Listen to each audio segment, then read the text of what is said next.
दर्शकों को बताना चाहते हैं, कोलकाता रेपकांड को लेकर ममता बनर्जी ने मार्च निकाला है। सीबीआई से इंसाफ की मांग को लेकर पैदल मार्च ममता बनर्जी ने किया है। कोलकाता की सड़क पर ममता बनर्जी पैदल मार्च कर रही हैं, जबकि ममता बनर्जी सरकार पर ही इस मामले पर लीपापोती के आरोप लगे, इस मामले को दबाने के आरोप लगे, इस मामले में एविडेंसेस को नष्ट करने के आरोप लगे और ये आरोप डॉक्टर्स की तरफ से लगाए गए कि राज्य की सरकार इस मामले के एविडेंस को खत्म करना चाहती है, नष्ट करना चाहती है। और इस बीच ममता बनर्जी का ये मार्च जो इस वक्त आप देख रहे हैं, ममता बनर्जी सीबीआई से इंसाफ की मांग कर रही हैं, जबकि ममता बनर्जी ने 5 से 6 दिन तक ये केस बंगाल पुलिस को दिया हुआ था, कोलकाता पुलिस को दिया हुआ था, लेकिन अब ममता बनर्जी इस मामले में पैदल मार्च करती हुई नजर आ रही हैं। तस्वीरें आप कोलकाता से देख रहे हैं। मेरे साथ मेरे वरिष्ठ सहयोगी राकेश त्रिपाठी जी जुड़ रहे हैं। राकेश जी, ये तस्वीर जो है ममता बनर्जी पैदल मार्च जो कर रही है, क्या इस मामले का सियासीकरण है या फिर ये इंसाफ की मांग है? ये जो तस्वीर आप देख रहे हैं, ये पश्चिम बंगाल की राजनीति का बहुत बेशर्म तस्वीर है ये। और अगर ज़रा सी भी शर्म बची होगी किसी चीफ मिनिस्टर में, मैं नाम नहीं लूँगा इनका, तो इनको चाहिए कि ये इस्तीफ़ा दे दें। कम से कम इस्तीफ़ा न दे तो कम से कम लोगों से माफ़ी मांगें कि उनके रहते ये कांड हुआ और इन्होंने इतने दिन उसे बचाने की कोशिश की। आप सोचें कि अभी 4 दिन पहले की बात है कि लाखों लोग सड़क पर थे इस डॉक्टर की जिसकी हत्या हुई, रेप हुआ जिसके साथ, उसके लिए जस्टिस मांग रहे थे कोलकाता की सड़कों पर। और आज इस वार को इन्होंने पलट दिया, राजनीति का दूसरा दांव खेल दिया। अब सड़कों पर ममता बनर्जी है और सीबीआई से जस्टिस की मांग कर रही हैं। क्या मजाक है ये मतलब ये क्या है? ये पश्चिम बंगाल में राजनीति का कौन सा रूप है, मुझे नहीं समझ में आ रहा है। बड़े से बड़े राजनीतिक विश्लेषक भी इसे समझ पाएंगे, लेकिन अगर ज़रा भी शर्म हया है तो लोगों से माफ़ी मांगनी चाहिए कि ये क्या कर रही हैं ममता बनर्जी। महिला होकर, महिला हैं, मुखिया हैं उस राज्य की, और लेकिन राजनीति कर रही हैं।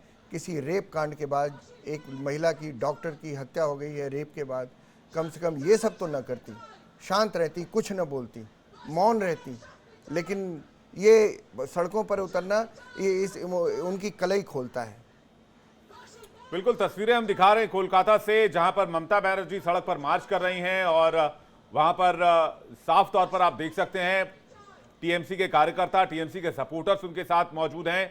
लेकिन सबसे ज्यादा सवाल राज्य सरकार पर ही है, सीबीआई पर नहीं है। सीबीआई इस मामले को अभी अभी इन्वेस्टिगेट करना शुरू कर रही है, लेकिन सवाल राज्य सरकार पर यह है कि 5 दिन 6 दिन तक केस हाथ में रहने के बाद अस्पताल के अंदर उस जगह पर जहां पर इस वारदात को अंजाम दिया गया, वहां पर रेनोवेशन का काम कैसे शुरू हो गया?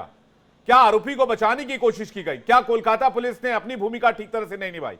इसलिए 1000 सवाल जो हैं वो पश्चिम बंगाल की सरकार पर है, ममता बनर्जी के ऊपर है।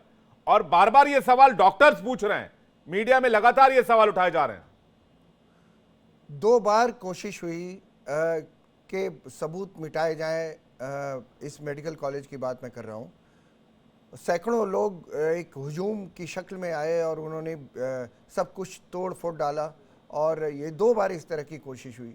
मेरी समझ में नहीं आता, कोलकाता राजधानी है, यहाँ पुलिस का मुखिया बैठता है, यहाँ प्रदेश की मुखिया बैठती हैं, महिला हैं, और एक घटना हो चुकी है उसके बाद भी वहाँ की सुरक्षा कुछ भी नहीं थी।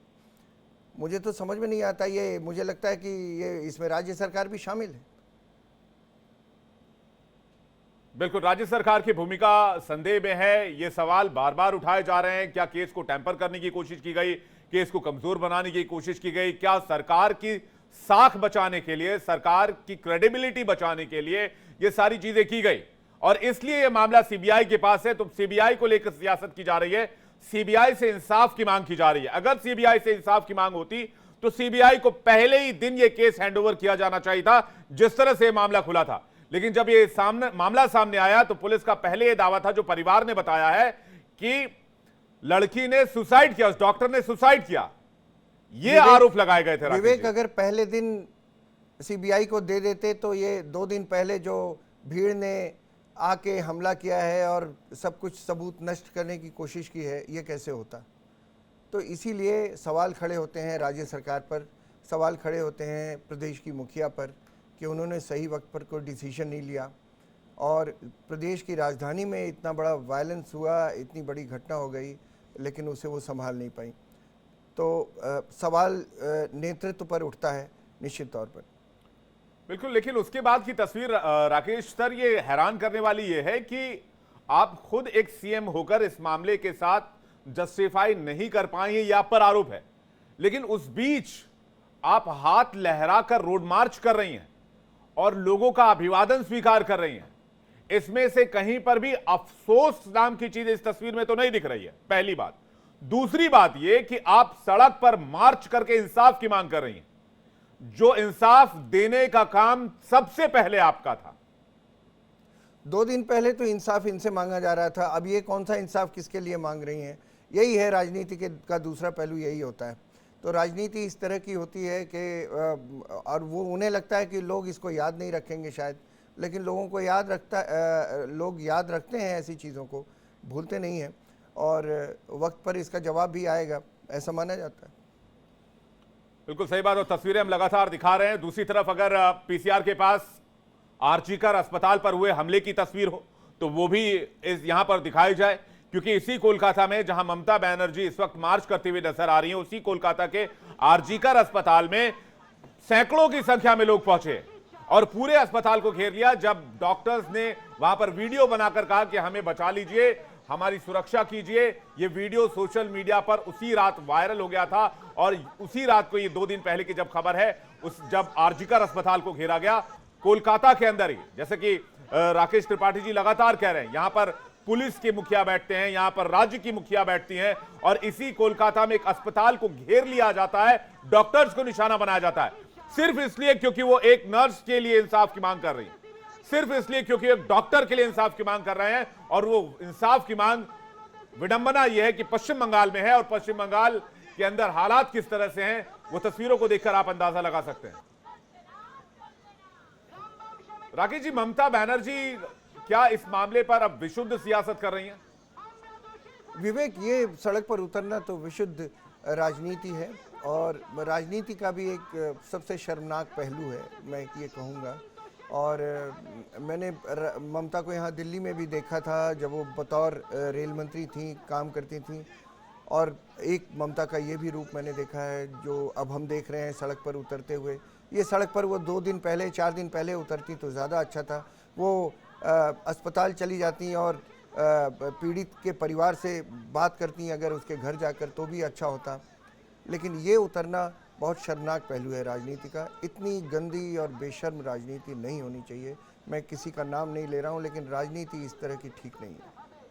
बिल्कुल, महिलाओं की अस्मिता के साथ जो खिलवाड़ की गई और जो जिस तरह से इस वारदात को निर्भया पार्ट 2 बताया गया, और जो पोस्टमार्टम रिपोर्ट में खुलासा है, उसे सुनकर पूरा देश दहल गया, दिल पसीज गए लोगों के इस केस के पोस्टमार्टम रिपोर्ट को सुनकर। जिस तरह की बर्बरता उस अस्पताल में उस महिला डॉक्टर के साथ हुई, लेकिन पिछले 7 दिन में ऐसा कोई मार्च राज्य सरकार की तरफ से नहीं आया, क्योंकि पिछले 6 से 7 दिन में यह मामला, जब तक हाईकोर्ट इस मामले में स्वतः संज्ञान नहीं लेकर इस मामले को सीबीआई को नहीं सौंपा, यह मामला बंगाल की पुलिस देखती रही, कोलकाता की पुलिस देखती रही, लेकिन तब तक कोई मार्च नहीं था। विवेक, ये इन पर दबाव इतना पड़ा कोर्ट के आदेश के बाद भी, और इन पर दबाव इतना पड़ा कि इनको सीबीआई को जांच देनी पड़ी। यही ममता बनर्जी थी जो मणिपुर की बात करती थी और केंद्र सरकार पर हमले करती थी, लेकिन अपनी राजधानी में कोलकाता में ये कर सकती थी एक फैसला, वो इन्होंने नहीं किया, क्योंकि अब इस पर शक होता है कि ये फैसले क्यों नहीं हुए। और लोग अगर आरोप लगाते हैं कि ये टीएमसी के लोग थे, तो क्या पता इसमें कोई सच्चाई हो, क्योंकि आपने ज़रूरी फैसले किए नहीं। टीएमसी ये कह रही है राकेश जी कि बीजेपी के गूंज थे, यानी कि बीजेपी के कार्यकर्ता बीजेपी के गुंडे थे। बीजेपी ये कह रही है कि टीएमसी के लोगों ने अस्पताल को घेरा। इस मामले की भी जांच होनी चाहिए कि उस रात अस्पताल को किसने घेरा, किसके दबाव में वहां पर प्रदर्शन किया गया। हालांकि कोलकाता पुलिस ने कुछ लोगों की तस्वीर जरूर जारी की है, लेकिन इस तस्वीर में जो चीज मैं देख पा रहा हूं राकेश जी, वो ये कि इस पैदल मार्च में भी टीएमसी का झंडा दिख रहा है। क्या एक महिला की अस्मिता से जो खिलवाड़ हुआ, उसके इंसाफ की मांग को लेकर किसी पार्टी का झंडा लहराया जाना चाहिए? पहली बात तो इस तरह का कि राजनीति करनी ही नहीं चाहिए इस मामले पर तो फैसले लेने चाहिए। और वो भी एक महिला मुख्यमंत्री है, तो कम से कम उसे अपने राज्य में ये एक मैसेज देना चाहिए था कि मैं महिला मुख्यमंत्री हूँ और मैं किसी महिला की अस्मिता को लेकर बहुत अलर्ट हूँ और उसे एक बड़ा फैसला लेना चाहिए था। तुरंत 24 घंटे के अंदर पकड़ के उसको अरेस्ट करना चाहिए था। लेकिन ये मामला स्लो पड़ता गया और बाद में उन्होंने बयान दिया कि 1 हफ्ते के भीतर अगर मैं नहीं पकड़ पाई तो इसे हम सीबीआई को दे देंगे। ये भी गलत है। अगर उन्होंने टाइम बाय कर रही थी, मुझे नहीं समझ में आया। टाइम बाय शायद इसलिए कर रही हो क्योंकि कुछ लोग, एक सर्टन लोग एक भीड़ की शक्ल में आए और सबूत को मिटा दें, उसके बाद दिया जाए उसे सीबीआई को। तो ये सब है, बहुत राजनीति का एक गंदा रूप है।